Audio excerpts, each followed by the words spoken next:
It is the place where we liberate you from the chaos of working in your business. You've reached the Business on Purpose podcast, the Business on Purpose platform. My name's Scott Beebe, the founder and the head coach of the Business on Purpose platform. And these next few podcasts are going to be really, really special. We do this on a regular basis down in the low country of South Carolina, where our geographical headquarters is.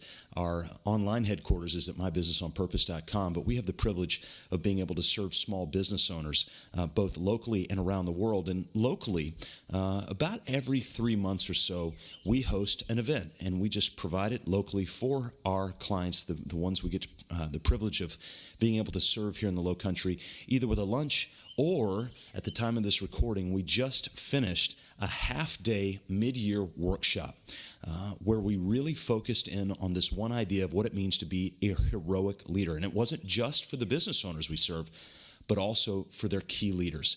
So we had a room full of about 40 people, all here in the low country of South Carolina, and it was a delightful time. And so you're going to hear a few sessions. I will be presenting in the first couple of sessions, and then you're going to hear a guy by the name of Jesse Cole. He is the co-owner with his wife of the Savannah Bananas, a minor league baseball team in Savannah, Georgia, and also the Gastonia Growl, a minor league baseball team in Gastonia right outside of Charlotte, North Carolina. And I promise you want to hear what he has to say. Just remember this: fans first, entertain always, and your mind will be blown by the stories he shares. And I think it'll be really, really impactful. I know it will be incredibly impactful with these stories that he shares. And you'll want to hear and take these next few podcasts really as leadership training. So you listen for yourself, pass it around to your team. And we're delighted to be able to share this with you from our time in the Heroic Leadership Half-Day Workshop for the Business on Purpose clients, and we're delighted to have you be able to join in. And listen, if you need support in being liberated from the chaos of working in your business, let us know, mybusinessonpurpose.com, or just go to 4stepstobusinessfreedom.com.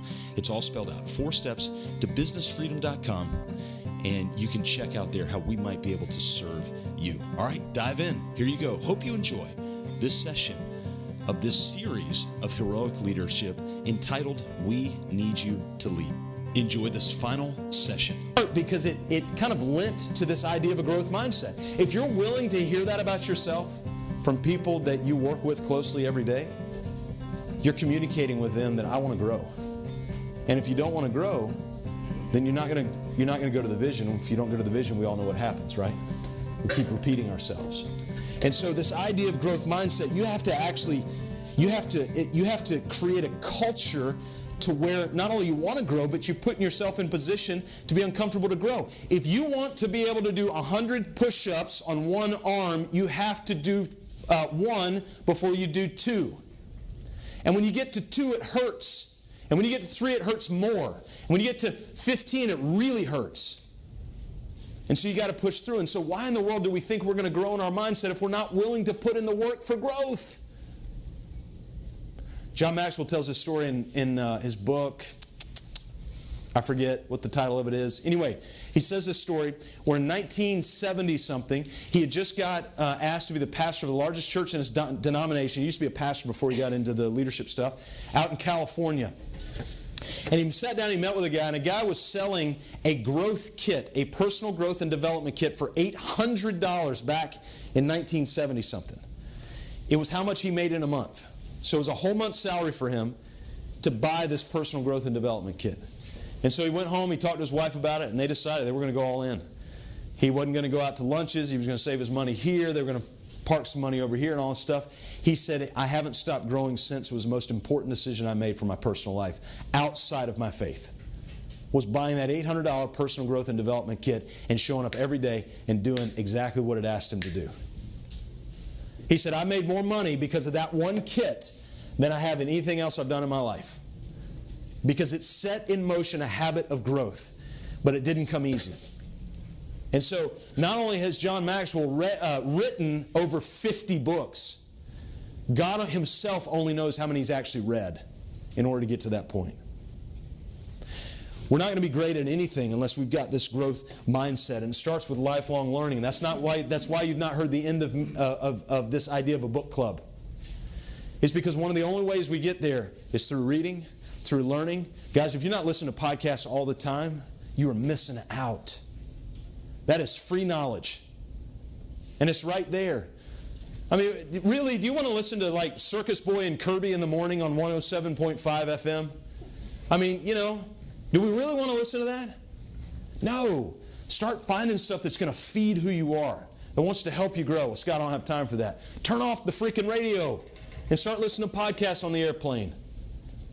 Turn off the nonsense and start listening to things that's actually going to feed you. That's the growth mindset. I love our culture. One of the challenges of our culture when I fly out of the country and come back in is I realize that we are inundated with option. And in some cases, it's killing us.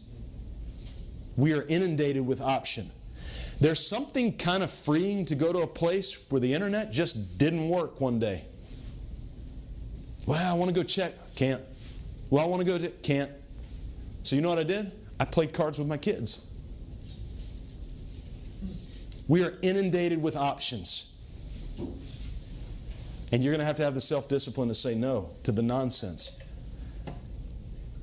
And so podcast, reading, audiobooks. Guys, I've tried everything to try and get this learning. There's webinars. We've got training videos. Whatever you want, tell me. We'll make it. But that's what we do. Just tell me. We've created 5 new courses in the last 4 weeks. Tell us what you want training on. We'll make it. We'd love to do that. And we'll send it to you. So the growth mindset. So that's where the hero escapes the villain. We're going to take a couple of these questions together. So I want you to go to the next page. This is where the villain returns. So you kind of think you're out of the woods. You've kind of gotten this growth mindset. You read a book here and there. You've started listening to podcasts. You're growing a little bit. You heard Jesse speak. You've been here a little bit with your discussions. You're starting to grow. Things are going well for a couple of weeks, and all of a sudden the villain returns. The villain comes back. Now what do you do? And so we're going to take this discussion question that Michelle just had up before, and we're going to bring it to the next one. So we'll come back to that in just a minute, all right? So now the villain comes back, and you thought, oh my goodness, I thought I was out of the woods. I had this fixed mindset, which was frustrating, irritating, perceptibly safe, but not really.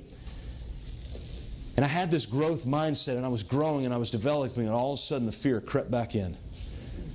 All of a sudden there was one mistake in the business. I told you I could do it better than they could. And look what they've screwed up. I could combine all the mistakes that have been made from the companies that are sitting in this room, and it would probably total $5 to $10 million in the last 24 months, 36 months. Are you still alive? Still eating? Income still coming in? Family's reasonably healthy? Why am I so eaten up by fear? Because I am. I'm talking about me. I'm not talking about us. I know some of you are. But why in God's name am I so eaten up with fear? Well, for me, it's a place of comfort. Fear has become a friend for me. And so when I'm with fear, I feel comfortable. When I'm outside of fear, I don't know what to do. I've not been here before. I'm not been here before. And people around me going, Scott, you're growing. Keep going, keep going. I'm like, no, let me go back to fear. Yeah, but Scott, that's miserable. Like you're not laughing, you're not smiling. Yeah, I know, but I feel comfortable here. No. Come out. Come out. And so it's going to be this constant battle between the growth mindset and the fixed mindset, a constant battle between freedom and fear. But fear's so comfortable. It's so tasty. Fear's like a Jolly Rancher. It tastes really, really good, and it offers no nutritional value long term. Right? I mean, it tastes good. It looks good. You think about it. They were eating Jolly Ranchers in Nigeria. It's so hot and just kind of miserable from a climate standpoint in Nigeria. You look at the Jolly Rancher and go, that would taste really good. But then that syrup, heat, mix, yeah. And so I just talked my way out of it because I don't want that. I want to feel refreshed. I lost 8 pounds in the last 2 weeks. That's my new weight loss plan, by the way. If any of you are looking to lose 8 pounds, then I'll just take you to Nigeria with me. Because you look at stuff and you're like, I don't want that. But we're constantly fighting between the fixed mindset and the growth mindset. The growth mindset says read, learn, listen to podcasts, come to things like this, be around things that are going to help you grow. The fixed mindset says, don't do that, just turn on the TV. Just turn on the TV. Listen to Screwball and Kirby in the morning. Do things that don't matter. Scroll Facebook. Do it now. You think you're going to wake up in 20 years and remember what you scrolled today on Facebook? No, it's nonsensical. Not all of it. I'm using hyperbole, so don't banter me and beat me up over it. But the reality is, if you had an option, you had 30 minutes to sit down, and you were by yourself, in 20 years, what are you going to remember? Do that. Do whatever that is. And you're going to fall, and tomorrow night you're going to hop in bed and you're going to scroll Facebook. But here's all I'm asking. I'm asking that one statement will roll through your head. That's it. And then it's up to you to make the decision. Am I a Facebook Nazi? No. Do I have Facebook? Yes. Do we use Facebook? Yes. And so I'm confronted with the option as well. But when I've got 30 minutes by myself to make an investment somewhere, am I going to make an investment where I just throw trash out the window? Or am I going to make an investment and I'm going to remember 20 years from now? That's the fixed and the growth mindset. Zig Ziglar said, you are the average of the 5 people you spend time with every day. You are the average of the 5 people that you spend your time with. So who do you spend your time with? What do you spend your time surrounding yourself with? Who do you spend your time surrounding yourself with? If you spend your time surrounding yourself with negativity, pessimism, negativity, all of this, it's the what goes in is what comes out. If you spend around time with people who want to grow, push you, that's what's going to happen. Jerick and Chris and I get together every Thursday morning. Not around business, it's just whatever. We just get together. We usually open the Bible, we'll read a little passage, and then we'll just God only knows where it goes from there for an hour. Why? I want to grow. And I realize I've got to have people around me who are going to push me to grow. And I think they realize the same thing. And so who's around you? Who are you spending your time with? Because you are the average of the 5 people that you spend your time with. And so we're constantly fighting that villain. The Proverbs lends itself to say, if you spend time with a fool, you'll become a fool. If you spend time with the wise, you'll become wise. You're the average of the 5 people that you spend time with. There's also another verse, there's multiple verses actually that talk about older men training the younger men and older women training the younger women. Why? It's because you're the average of the 5 people you hang around with. And if you want to have the wisdom of somebody who's ahead of you, I've got a very dear friend who just went through a divorce about 2.5 years ago. Spouse cheated on him. About a year after that, he started dating a great lady. And not one time did he go see a counselor. Not one time. To go sit down and just work on himself, right?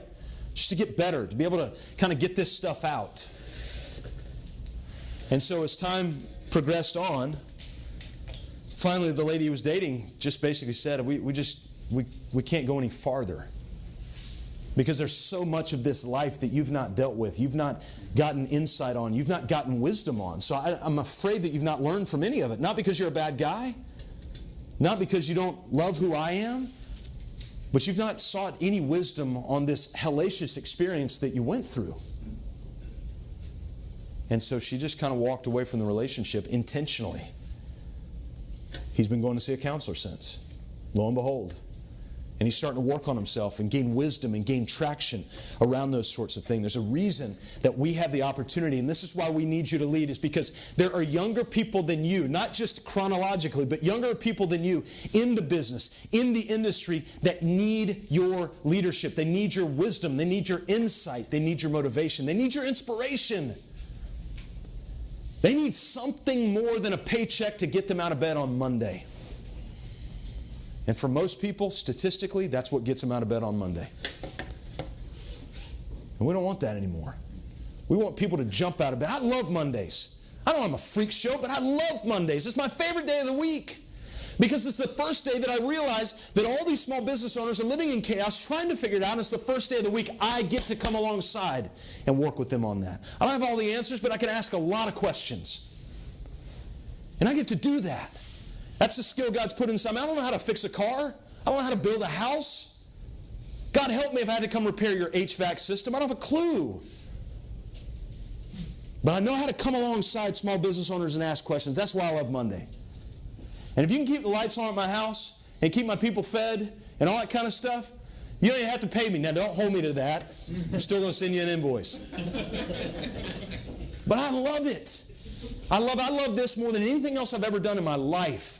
I love it. And I want you and your team to feel that way about your work, and you can. And don't look at it as an industry thing. Well, I'm just in this, and I'm just in this. That's not the business you're in. We just heard Jesse talk about that. He's not in the baseball, but I don't care if you like baseball or not. Do you like having fun and dressing up like penguins and hanging out with people? Yeah. All right, then go work for a baseball team. Look at the real business that you're in. That's what's crucial. And then what I want you to do, and we're going to answer these questions and work on a 12-week plan before we leave. So I'm kind of combining all of this together. So go ahead and turn to the next page real quick. The hero in the story triumphs. But what is triumph? Is triumph a net, what do they call it, a net sum, whatever, a net zero thing? Where if you win, I lose? Is that winning? It's not winning. That's bullying. That's dictatorship. That's not winning. Winning is where you win and I win, and they win, and they win, and they win, and they win. That's winning. Winning is not dictatorship. It's not bullying. And so we define triumph this. It is developing a habit of implementation. That's what it means to win. Is if you can develop a habit of implementation of your vision story, if you can develop a habit of implementation of your mission statement, of your core values, of your team meetings, of your processes, of building out job roles and doing these things and hitting base hits. What did Nick Saban said? Finish this play. If you can build a habit of implementation, you win. Yeah, but we only got to $4 million and the competitor's at $24 million. You know what that means? He's got 24 million headaches. He's got 20 more headaches than you have. I've told a lot of you before, would you rather own a business that makes $30 million of revenue and makes $300,000 of profit, or the business that makes $3 million of revenue and $300,000 of profit? Give me the $3 million all day long. You know why the size of your total revenue is irrelevant to me? Is because it doesn't matter. We're a $2 million company. I don't care. How much is in the bank account? That's why we've actually shifted some of your bank structuring to that profit first model. Is because you get to the end of the year, your CPA would show up and like, I got your net income statement. You're like, yes! They'd show you that number and you'd go. And then you'd look at your bank account and go, they don't match. Where'd the money go? And the CPA, oh, don't worry about that. Don't worry about what's in the bank. You mean what's in the bank that I can cash? I'm actually going to do this the next couple weeks and I have time. I'm going to take my net income statement from our bookkeeping software. I'm going to take it to Atlantic. I'm going to walk up to Melody's desk. I'm going to shoot the net income statement across to her and say, I want to cash that out right now. Whatever's in my net income number right there, that's what I want to cash out. That's what my CPA said I had, so I want to go ahead and cash that out. And she'll laugh, and we'll have a big laugh about it and whatever. But that stuff's irrelevant to me. Top line revenue is irrelevant to me. What matters is the impact that you're having according to the vision that you've set out. Now, we plugged financials into your vision, of course, so we are going to look at that. But that's not the end-all, be-all. You got a $10 million company. You got an $800,000 company. You got a $200 million company. Great. Well done. I hope you've done what it is that God's given you a skill set to do. That's what I'm more interested in. Because there's a guy who probably runs a pornography business that's got a $200 million company. Are we applauding him? I'm not. I got no interest in that. And so what matters is a habit of implementation and an implementation towards the vision, the mission, the values, the team meetings, the action items, all of those sorts of things. The business owner and the key leader who implements grows. And those who don't implement don't grow. It is that simple. I had a call probably about 9 months ago. It was an attorney. And he called me and he said, hey, we were talking and all this stuff. And he says, does your system work? And I said, no. And yes. He said, well, has it ever worked for a law firm? I said, yes and no. So we failed in one law firm. It didn't work. It's not a great sales pitch, by the way. And it succeeded in another law firm. And I'm like, whoa. And of course, he jumped straight to the failure. Well, what happened? What happened? I said, we actually went back and did a lot of research. And what we found is we delivered everything. They just didn't do it. And so it failed. And he was like, oh. I said, it's really that simple. So if we ask you to develop a vision and you don't do it, then the vision, by definition, is just not going to work. If we walk you through how to develop your mission statement, but you don't hold to it in decision making, then that mission statement is not going to work. Values, repeat. Team meetings, repeat. Reading books, repeat. Whatever it might be. And so, guys, the biggest detriment in my life is if I get to the end of my life and realize that I had a stage with small business owners to literally change somebody's world. Because in the businesses that you've built and that you as a team are building, you have to understand that. This is not a means to a paycheck. This is not a means to a retirement. This is not a means to build the company up and sell it out, even if that's a part of your vision. That's fine. But that's not the point of this. Because even though some of the most miserable people, by the way, that I've met are people who build their companies up and sell them out and go on a 3-year earn-out, and now they're an employee and not a business owner. And they're set for life. But again, we're surrounded by people who are set for life, aren't we? I want you guys to realize that you have a platform. You have an asset. You have something that can serve people in such a way that, guys, most of you know I was a pastor, right? I love pastors. I love Michael. I love the church. I love all of that. But do you realize I've had more real-life conversations in your conference rooms than I ever had as a pastor of a church? Not even close. Not even close. And I'm a business guy. You have the same opportunity. You're a key manager within the business, and somebody comes to you and says, whatever. That's your opportunity. Don't miss that. That's got to be a part of your mission. That's got to be a part of your core values. We're not here to turn widgets, to rinse and repeat, to stand in the assembly line. We're here to serve people with the skill set that we had. You guys have heard me before use that verse, Exodus 35:31. And God gave Bezalel, the Spirit of God, giving him great wisdom, ability, and expertise in all kind of crafts. You've not been gifted. It's not just the Pope who's been gifted with something spectacular. My wife sent me a postcard from Rome, by the way. It's got a picture of the Pope on the stamp, which is kind of funny. Anyway.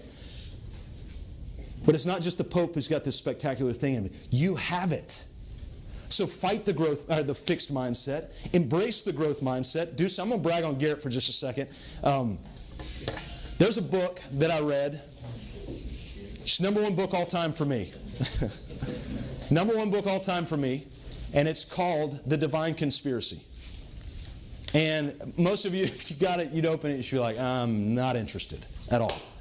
But it's one of the most impactful books, the #1 book all time for me that I've ever read. Never recommended it to anybody. And Garrett and I have met a bunch, and we've gotten in some really interesting conversations, not only just about business, but about life and all this kind of stuff. And I was just finally like, man, I got a book I'd love for you to read, and I think you'd be really interested in if you'd done it. But I understand if you don't want to. But, I started backing out of it. I was making excuses for him, right? Because in my mind, I was basically telling myself, no, he didn't want to walk up the hill. He don't want his thighs to burn, sweat, and to breathe heavy. And instead, he was like, man, I'd love to read it. My man's walkthrough was 500 pages? 450. All right, so he's still going through it. It's only been 9 months. No, I'm teasing. It hadn't been that long. But he's still going through it. But he's growing. He's growing. He's growing. It's hard work. It's not fun, man. It's not unicorns and jelly beans, that book. It's hard. It's written by a philosopher from the University of Southern California who's dead. But it's a great book. Because he wants to grow, and I want you to grow. I want you to implement one thing. And when you implement that one thing, you just take one step. It's the next play and finish it. It's the next workout and finish it. That's what I want you to do. If you don't implement, here's what I can guarantee you. You're going to have the same frustrations. You're going to have no time. You're going to have bad employees. You're going to have a frustrating project, and the market's always going to be bad. But if you are what we call, I just made this up, an implementor, you like that? Come on now, let's trademark that. If you are an implementor, then all of a sudden you are collectively pushing the vision forward. I told Jarrett the other day about this. Let's say that this was your vision. And let's say it's pretty heavy. And the vision is just sitting here. And you and your team are standing around the vision, and you're looking at it and going, hey, there's the vision. There's the vision. And you polish the vision. And you dust the vision. You make sure there's the vision right there. And you come in tomorrow and there's the vision. And you bring customers in, you're like, there's our vision right there. And you bring new employees in. Hey, before you get started, we want you to be aware that our vision is right here. Just so you know where it is. It's right there. And for a month or 6 months or a year or 2 years, that vision never moves. And it stays right there. It doesn't matter if you've got the vision. I can't believe I'm even saying that. It doesn't matter if you got the mission. It doesn't matter if you got the values. It doesn't matter if you got the team meetings. It doesn't matter if you have everything that we ask you to do. It doesn't matter if you have it. What matters is that you as a team come around, you grab this in, she grabs this in, he grabs this in, you grab this in, you pick it up and you start to move the vision. That's what matters. And that's what implementation is. So here's what I want you to do, and we're going to be done. You got 5 minutes to do it. No, I don't. I don't want you to do this here. What I want you to do is at your next team meeting, and if you don't have a regularly scheduled team meeting, then you can talk to your business owner about it. You've got my license and permission. Or you can just tell me about it. And then I'll tell them the next time we come in. But at your next team meeting, what I want you to do is I want you to set aside 30 minutes. 30 minutes, that's it. 30 minutes to build out a 12-week plan for you. Your business has a 12-week plan right now. Most of your businesses do. All right? But I want you to build out a 12-week plan for you. So let me walk you through this real quick and tell you how to do this. It is super simple. I told you guys before, nothing of what we build is rocket science. I love rockets and I love science, but I'm not into rocket science. What I'm into is stuff that works and stuff that's on the bottom shelf that you can get to with ease and accessibility. So this is taken from a book called The 12-Week Year by a guy named Brian Moran. Highly recommend the book. Great book. You can read 70 pages of the book and get the gist of it, or you can just follow this template that we built and do the whole thing. Here's the idea behind a 12-week year. 12 months is too long. You guys realize Facebook wasn't even in the mind of Mark Zuckerberg in 2001? Like, I don't even think it was in his head. And now there's a book called Becoming Facebook, and right now there are, I think, 7 drones the size of 737s that have the weight of a Prius that are rotating the earth over third world countries, beaming down lasers to substations that are spreading high-speed internet to third world countries. It's happening right now. And Facebook wasn't even in the mind of Mark Zuckerberg when the Twin Towers went down. 12 months is just too long. Too much happens within 12 months. So when we make an annual strategic plan, it's too long. Because we get to March and we go, man, we got 9 months left. We get to June and we're like, hey, we still got half the year left. We get to October and we're like, oh, crap, 3 months, screw it. Let's just trash it. We'll do it again next year, right? So what we're going to do is we're going to go on 12-week plans. And we're going to be hyper-focused for 12 weeks. And the 3 things you have on your 12-week plan, that's all you do for 12 weeks. That's it. And when somebody comes up with a novel idea, hey, man, you ought to start dressing up like a penguin out in the parking lot. And you go, okay, remind me of that in 12 weeks and we'll put it on our next 12-week plan, but I'm not going to do it right now. I'm going to do this 12-week plan. And so all you have to do is think of the 2 or 3. If you're in Nigeria, by the way, you'd say all you have to do is think of the 2 or 3 biggest things you have to do. They always post with the wrong numbers on their fingers. Anyway, all you have to do is take the biggest 2 or 3. Yeah, I'm glad the middle one didn't come up. That was 2 or 3 biggest things that you need to do in the next 12 weeks to push the vision in your area. Whatever that area is. If you're owner, key leader, I don't care. The 2 or 3 biggest things you need to implement over the next 12 weeks. If some of you are new to the business, biggest thing you need to implement is your job role. That's it. I'd put one thing. Job role. And don't take all 3 if you don't have to. Make it simpler. Simple. The 2 or 3 things. Then what you do is you take that thing and you boil it down into step-by-step tactics. That's the play. All right? So if your next big thing is to create a heavy equipment movement process from site to site, let's say, for what Dave and those guys do at Target Contractors, then every meeting, every discussion is around building that process out and figuring out how it's going to work. And then when somebody comes in and says, hey, Dave, I got a new business opportunity for you, you go, it's fantastic, man. Hey, I'm going to get back to you in 12 weeks because we've got this 12-week plan's already bottled up. So we'll come back to that in 12 weeks. Yeah, but I need to know by the end of next week. Doesn't fit. Got hard and fast parameters. Doesn't fit. Dave, it's an opportunity of a lifetime. I mean, sorry, man. Doesn't fit. It doesn't fit. You got to trust what you build. And so if you came up with a tactic of moving heavy equipment from site to site, or the goal, then the tactic becomes set a meeting to figure out what are the different parts and pieces of movement. Number 2, write out the actual process. Number 3, bring the whole team together to train them on the process. Number 4, review the process in each team meeting for the next 2 months. Those are 4 tactics for that one goal. And over the next 12 weeks, that's what you do. And that's what triumph and success looks like when you do that. All right. So I know we didn't get some of the questions on the back end, but here's what I'd like to do. I'd like to, in 1.5 minutes, I'd like to have 3 people tell me what's the one thing you're going to implement as soon as you walk out of this room. I just want to know one thing that you're going to implement as soon as you walk out of this room. Fire away. Delegation. All right, what are you going to delegate? Several tasks here. Which ones? Listing properties. Huh? Listing properties. Okay, listing properties. So that one thing is what you need to do. By the way, book by Dan Miller, his son, Wisdom Meets Passion. Signed, autographed, copy. See what I got? Yeah, dog. As long as you implement, I'm gonna take it back if you don't implement that. All right, somebody else. Recognize your staff. Ooh, how you gonna do that? Well, number one, going and talking to them, and I'm going to give them a rose to the women, and to the men, I'm going to give them a beer. I don't know. Yeah, give the men a rose. Let's see what happens. That's good. Thank you. Excellent. Thank you. Yeah, I'll do that. Who else? What are you gonna do? One thing you're gonna implement. Jackie?